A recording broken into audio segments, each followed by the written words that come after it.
once it's a human institution, there are bad nuts, but the association is doing all it can in its powers to make sure that before you operate as a driving school, you should be approved and licensed to do that. Reason being, it's about lives, as I said, and the association is making sure that once you come under its folds, you meet the requirement. Those who are not registered, we are taking steps in collaboration with the MTTD to clamp on them.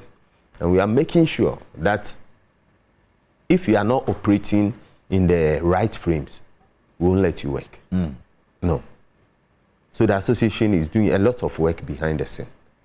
Okay, I see. If you just joined us here on the show, this is Beyond the Headlines. We're looking at the driving schools and what they're doing to actually curb road accidents. And if you just joined us here on the show, we've been playing some videos.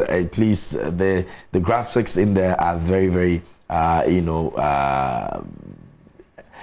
I won't say they're bad for you to see, but if you're watching and you're the kind of person that does not really like to see things like that, you want to be very, very careful before you watch. And these are very, very disturbing pictures, so you want to be very careful if you are not comfortable, you know, watching them. So please, viewer discretion on that one. But we're looking at it. You may have been involved in accidents, and sometimes you think about it and you know that the driver was at fault.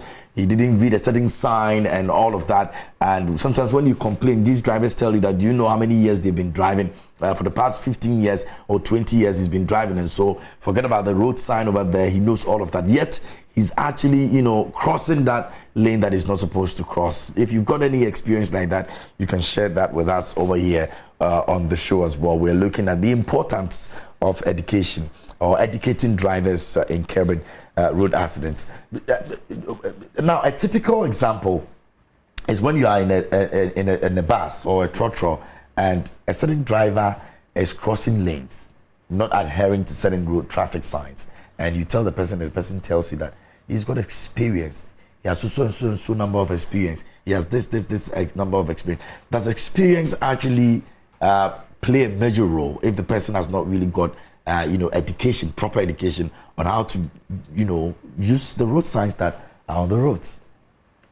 Experience is a factor, and knowledge is a major factor.